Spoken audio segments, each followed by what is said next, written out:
എല്ലാ കുട്ടികൾക്കും Mithun's chemistry class റൂമിലേക്ക് സ്വാഗതം. +1 ലാസ്റ്റ് യൂണിറ്റ് 14ാമത്തെ യൂണിറ്റ് ആയിട്ടുള്ള എൻവയോൺമെന്റൽ കെമിസ്ട്രിയുടെ ഫോക്കസ് ഏരിയ ആണ് നമ്മൾ എടുത്തുകൊണ്ടിരുന്നത്. നമ്മൾ ഓൾറെഡി 2 ക്ലാസ് എടുത്തു കഴിഞ്ഞു.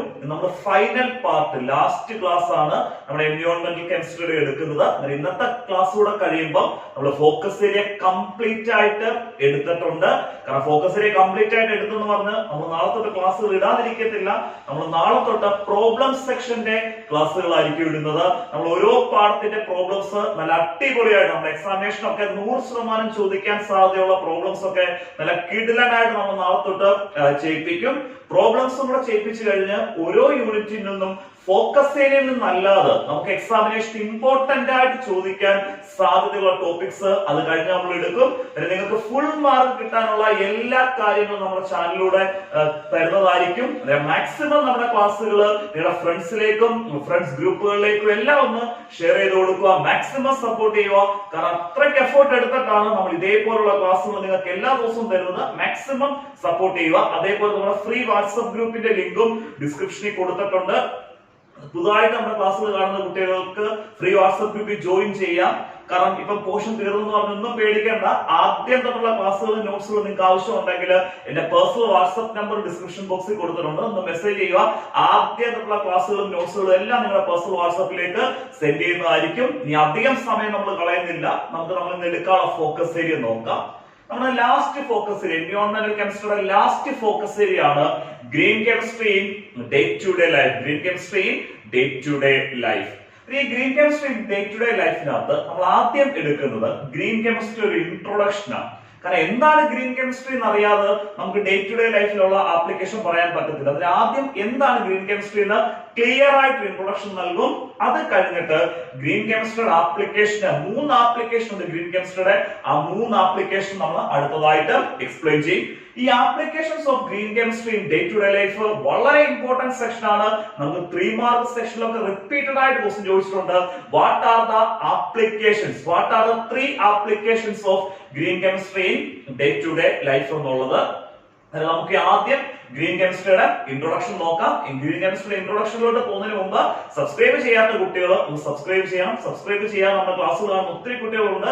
അങ്ങനെ ആവരുത്. കാരണം ഇത്രയും എഫോർട്ട് എടുത്ത് നമ്മൾ ക്ലാസ്സുകൾ ഇടുന്ന ഒന്ന് സബ്സ്ക്രൈബ് ചെയ്യാനും ബെല്ലൈക്കൺ ഇനേബിൾ ചെയ്യാനും മറക്കരുത്. നമ്മൾ ഇടുന്ന ക്ലാസ്സുകളുടെ നോട്ടിഫിക്കേഷൻ ഒക്കെ കറക്റ്റ് സമയത്ത് തന്നെ കിട്ടുന്നതായിരിക്കും. നമുക്ക് ഗ്രീൻ കെമിസ്ട്രിയുടെ ഇൻട്രൊഡക്ഷൻ നോക്കാം. ഗ്രീൻ കെമിസ്ട്രി എന്ന് പറയുന്നത് കെമിസ്ട്രിയുടെ ഒരു ബ്രാഞ്ച് ആണ്.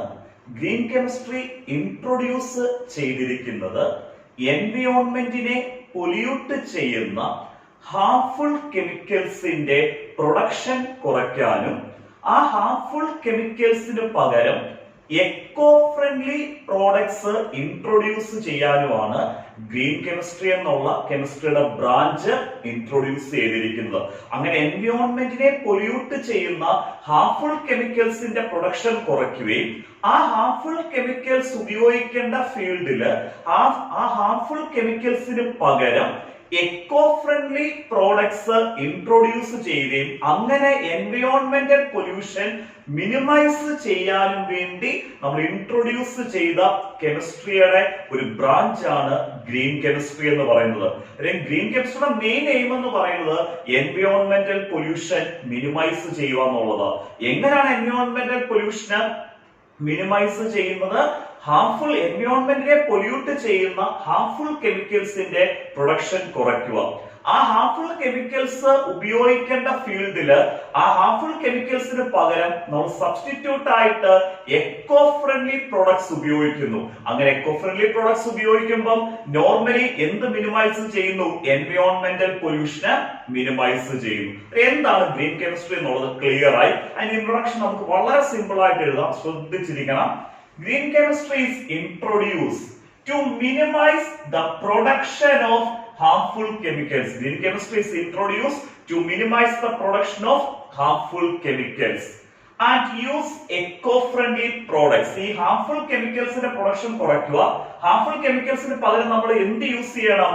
And use eco-friendly products. And അങ്ങനെ എക്കോ ഫ്രണ്ട്ലി പ്രോഡക്ട്സ് നമ്മൾ ഉപയോഗിക്കുമ്പോൾ that would bring minimum pollution to the environment. Echo friendly products നമ്മൾ ഉപയോഗിക്കുമ്പോഴത്തേക്ക് അവിടെ എൻവയോൺമെന്റൽ പൊല്യൂഷൻ എന്ത് ചെയ്യുന്നു, മിനിമൈസ് ചെയ്യുന്നു. Green chemistry is introduced to minimize the production of harmful chemicals. harmful chemicals production minimize ചെയ്യുക. അതിന് പകരം എന്ത് ഉപയോഗിക്കണം, and use eco-friendly products. eco-friendly products ഉപയോഗിക്കുക. അങ്ങനെ eco-friendly products ഉപയോഗിക്കുമ്പോൾ naturally എന്ത് മിനിമൈസ് ചെയ്യുന്നു, environmental pollution മിനിമൈസ് ചെയ്യുന്നു. ഗ്രീൻ കെമിസ്ട്രി ഇൻട്രൊഡക്ഷൻ അടിപൊളിയായിട്ട് നമുക്ക് മനസ്സിലായി.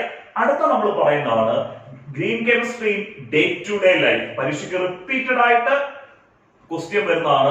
What are the applications of green chemistry in day to day life എന്ന് ചോദിക്കാം. അതല്ലെങ്കിൽ what are the contributions of green chemistry in day to day life എന്ന് ചോദിക്കാം. നമുക്ക് ഗ്രീൻ കെമിസ്ട്രിയുടെ ഡേ ടു ഡേ ലൈഫിലെ ആപ്ലിക്കേഷൻ ഒരു 3 ആപ്ലിക്കേഷൻ എടുത്ത് എക്സ്പ്ലെയിൻ ചെയ്യണം.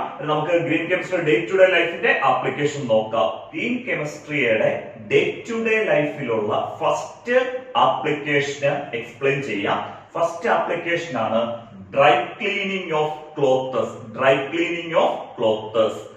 ഗ്രീൻ കെമിസ്ട്രി ഒക്കെ ഇൻട്രൊഡ്യൂസ് ചെയ്യുന്നതിന് മുമ്പ് നമ്മൾ ക്ലോത്ത് ഡ്രൈ ക്ലീൻ ചെയ്യാൻ ഉപയോഗിച്ച കെമിക്കൽ എന്ന് പറയുന്നത് ടെട്രാക്ലോറോ എത്തീൻ. ടെട്രാക്ലോറോ എത്തീൻ.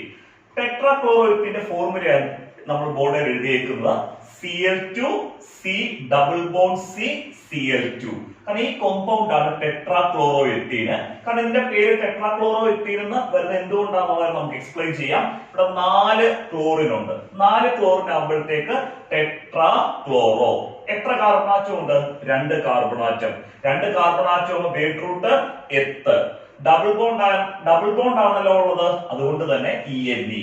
ടെട്രാക്ലോറോ എത്തീൻ എന്നുള്ള കോമ്പൗണ്ട് ഉപയോഗിച്ചാണ്, കെമിക്കൽ കോമ്പൗണ്ട് ഉപയോഗിച്ചാണ് നമ്മൾ ക്ലോത്തസ് ഡ്രൈ ക്ലീൻ ചെയ്യുകയും അതുപോലെ ബ്ലീച്ച് ചെയ്യുകയൊക്കെ നേരത്തെ ചെയ്യുന്നത്. അതായത് ഗ്രീൻ കെമിസ്ട്രിയുടെ ഒക്കെ ഇൻട്രൊഡ്യൂസ് ചെയ്യുന്നതിന് മുമ്പ്. പക്ഷെ ടെട്രാക്ലോറോ എത്തീന്റെ ഒരു പ്രശ്നം എന്ന് പറയുന്നത് അത് ഗ്രൗണ്ട് വാട്ടറിനെ പൊല്യൂട്ട് ചെയ്യും. നമ്മുടെ വാട്ടറിനെ എന്ത് ചെയ്യും, നല്ല രീതിയിൽ പൊല്യൂട്ട് ചെയ്യും. അതേപോലെ അത് കാർസിനോജനിക്കുവാ, ക്യാൻസർ കോസിങ്ങുവാ. നമുക്ക് ടെട്രാക്ലോറോ എത്തീൻ ഉപയോഗിക്കുകയാണെങ്കിൽ അത് ഹ്യൂമൻ ബീങ്സിനും ഹാർംഫുൾ ആണ്, അതുപോലെ എൻവയോൺമെന്റിനെയും നല്ല രീതിയിൽ പൊല്യൂട്ട് ചെയ്യുകയും ചെയ്യും, വാട്ടറിനെ പൊല്യൂട്ട് ചെയ്യുകയും ചെയ്യും. അങ്ങനെ ഗ്രീൻ കെമിസ്ട്രി ഇൻട്രൊഡ്യൂസ് ചെയ്ത് കഴിഞ്ഞപ്പോഴത്തേക്ക് നമ്മുടെ ഈ ടെട്രാക്ലോറോ എത്തീന് പകരം ഒരു eco friendly product green chemistry എന്ത് ചെയ്തു, ഇൻട്രൊഡ്യൂസ് ചെയ്തു. ആ എക്കോ ഫ്രണ്ട്ലി പ്രോഡക്റ്റ് എന്ന് പറയുന്നതാണ് ലിക്വിഫൈഡ് CO2. അതായത് ലിക്വിഫൈ ചെയ്ത CO2, liquefied carbon dioxide. Liquefied carbon dioxide നമ്മൾ ഒരു ഡിറ്റർജന്റിന്റെ ഒപ്പം ഉപയോഗിക്കുമ്പോൾ നമുക്ക് ക്ലോത്തസിനെ നല്ല രീതിയിൽ ഡ്രൈ ക്ലീൻ ചെയ്യാനും ബ്ലീച്ച് ചെയ്തെടുക്കാനും പറ്റും. കാരണം നമുക്ക് ഈ ടെട്രാക്ലോറോ എത്തീൻ അങ്ങ് ഒഴിവാക്കി ആ ടെട്രാക്ലോറോ എത്തീന് പകരം liquefied carbon dioxide along with a suitable detergent, ഏതെങ്കിലും ഒരു ഡിറ്റർജന്റിന്റെ കൂടെ ലിക്വിഫൈഡ് കാർബൺ ഡയോക്സൈഡും കൂടെ നമ്മൾ ഉപയോഗിക്കാൻ തുടങ്ങി ഡ്രൈ ക്ലീനിങ്ങിന്. അന്നേരം ആ liquefied CO2 along with suitable detergent എന്ന് പറയുന്ന ഫോം ടെട്രാക്ലോറോ എത്തീന്റെ അത്രയും എന്തല്ല, ഹാർംഫുൾ അല്ല. അത് വളരെ കൂടുതലായിട്ട് നമ്മുടെ ഗ്രൗണ്ട് വാട്ടറിനെ ഒന്നും പൊല്യൂട്ട് ചെയ്യുന്നില്ല. പക്ഷെ അവിടെ അത് ഒട്ടും ഹാർംഫുൾ അല്ലെന്ന് നമുക്ക് പറയാൻ പറ്റത്തില്ല. ഈ ടെട്രാക്ലോറോ എത്തീനുമായിട്ട് കമ്പയർ ചെയ്യുമ്പോൾ ലെസ് ഹാർംഫുൾ ആണ്. കാരണം ഡിറ്റർജന്റ് ഉപയോഗിക്കുന്നതുകൊണ്ട് തന്നെ ചെറിയ രീതിയിലൊക്കെ ഗ്രൗണ്ട് വാട്ടറിനെ അത് പൊല്യൂട്ട് ചെയ്യും. പിന്നെ ഗ്രീൻ കെമിസ്ട്രി ഇൻട്രൊഡ്യൂസ് ചെയ്യും വളരെ ഹാർംഫുൾ ആയിട്ടുള്ള ടെട്രാക്ലോറോ എത്തീനെ അങ്ങ് മാറ്റിയിട്ട് വളരെ ചെറുതായിട്ട് ഹാം ചെയ്യുന്ന, നമുക്ക് വളരെ ചെറിയ രീതിയിൽ പൊല്യൂഷൻ മാത്രം ഉണ്ടാക്കുന്ന മറ്റൊരു ഫോം നമ്മൾ ടെട്രാക്ലോറോ എത്തീന് പകരം ഡ്രൈ ക്ലീനിങ് ഉപയോഗിച്ചു liquefied CO2 along with suitable detergent. കുറച്ചുകൂടെ ഗ്രീൻ കെമിസ്ട്രി ഒക്കെ ഇംപ്രൂവ് ചെയ്ത് കഴിഞ്ഞപ്പോഴത്തേക്ക്, കുറച്ചുകൂടെ ഡെവലപ്മെന്റ് ആയി കഴിഞ്ഞപ്പം നമ്മൾ മറ്റൊരു കോമ്പൗണ്ട് ഡ്രൈ ക്ലീനിങ്ങിനും ബ്ലീച്ചിങ്ങിനും, ക്ലോത്തസിനെ ഡ്രൈ ക്ലീൻ ചെയ്യാനും ബ്ലീച്ച് ചെയ്യാനും മറ്റൊരു കോമ്പൗണ്ട് നമ്മൾ ഇൻട്രൊഡ്യൂസ് ചെയ്തു. ആണ് ഹൈഡ്രജൻ പെറോക്സൈഡ്. ഹൈഡ്രജൻ പെറോക്സൈഡ് നല്ല രീതിയിൽ നമുക്ക് ക്ലോത്തസിനെ ബ്ലീച്ച് ചെയ്ത് എടുക്കാൻ പറ്റും. കാരണം നമുക്ക് ഈ ക്ലോത്തസിലൊക്കെ ഉണ്ടായ ഈ കറയൊക്കെ അല്ലേ നമ്മൾ ഡ്രൈ ക്ലീനിങ്ങിന് കൊടുക്കുന്നത്, അതിനെ ആ കറയൊക്കെ നല്ല രീതിയിൽ ബ്ലീച്ച് ചെയ്ത് കളയാൻ ഹൈഡ്രജൻ പെറോക്സൈഡ് എന്ന് പറഞ്ഞ കോമ്പൗണ്ടിന് പറ്റും.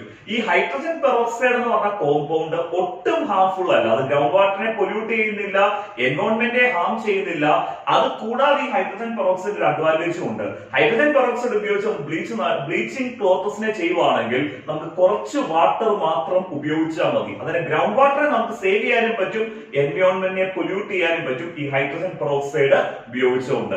നോക്കിയേ, നമ്മുടെ ഡ്രൈ ക്ലീനിങ് ഓഫ് ക്ലോത്തസിനകത്ത് ഏറ്റവും ഹാർംഫുൾ ആയിട്ടുള്ള ടെട്രാക്ലോറോ എത്തീൻ എന്നുള്ള കോമ്പൗണ്ടിനെ നമ്മൾ അങ്ങ് മാറ്റി അതിന് പകരം കൊണ്ടുവന്നതാണ് liquefied CO2 along with suitable detergent. അത് കഴിഞ്ഞ് കുറച്ചുകൂടെ ഗ്രീൻ കെമിസ്ട്രി ഇംപ്രൂവ് ചെയ്തപ്പോഴത്തേക്ക് നമുക്ക് ഈ ലിക്വിഫൈഡ് CO2-നേക്കാൾ കുറച്ചുകൂടെ ഹാർംഫുൾ അല്ലാത്ത, ഒട്ടുമേ ഹാർംഫുൾ അല്ലാത്ത നമ്മൾ എന്ത് കൊണ്ടുവന്നു, ഹൈഡ്രജൻ പെറോക്സൈഡ് എന്ന് പറഞ്ഞ കോമ്പൗണ്ട് ക്ലോത്തസിന്റെ ഡ്രൈ ക്ലീനിങ്ങിനും ബ്ലീച്ചിങ്ങിനും കൊണ്ടുവന്നു. പിന്നെ ടെട്രാക്ലോറോ എത്തിനെ മാറ്റി അധികം ഹാർംഫുൾ അല്ലാത്ത ലിക്വിഫൈഡ് CO2 കൊണ്ടുവന്നു, ഒട്ടും ഹാർംഫുൾ അല്ലാത്ത ഹൈഡ്രജൻ പെറോക്സൈഡും എന്ത് ചെയ്തു, കൊണ്ടുവന്നു. ഇതാണ് first application of green chemistry in day to day ലൈഫിനകത്തുള്ള first dry cleaning of clothes. Day to day ലൈഫിലുള്ള ഗ്രീൻ കെമിസ്ട്രിയുടെ രണ്ടാമത്തെ ആപ്ലിക്കേഷന് എക്സ്പ്ലെയിൻ ചെയ്യാം, ബ്ലീച്ചിങ് ഓഫ് പേപ്പർ. ഞാൻ ആദ്യമേ പറഞ്ഞു നമുക്ക് ഈ 3 ആപ്ലിക്കേഷൻ ആണ് green chemistry day to day ലൈഫിനകത്തുള്ളത്. അത് പരീക്ഷയ്ക്ക് ഡയറക്റ്റ് ആയിട്ട് തന്നെ ചോദിച്ചിട്ടുണ്ട്, give the 3 application of green chemistry in day to day life എന്നുള്ളത്. അതല്ലാതെ നമ്മളിപ്പം പറയുന്ന സെക്കൻഡ് ആപ്ലിക്കേഷന് എടുത്ത് ചോദിച്ചിട്ടുണ്ട്, how green chemistry is useful in bleaching of paper. എങ്ങനെയാണ് ഗ്രീൻ കെമിസ്ട്രി യൂസ്ഫുൾ ആവുന്നത് പേപ്പറിന്റെ ബ്ലീച്ചിങ്ങിനകത്ത്? നമുക്ക് സിമ്പിൾ ആയിട്ട് എക്സ്പ്ലെയിൻ ചെയ്യാം, ശ്രദ്ധിച്ചിരിക്കണം.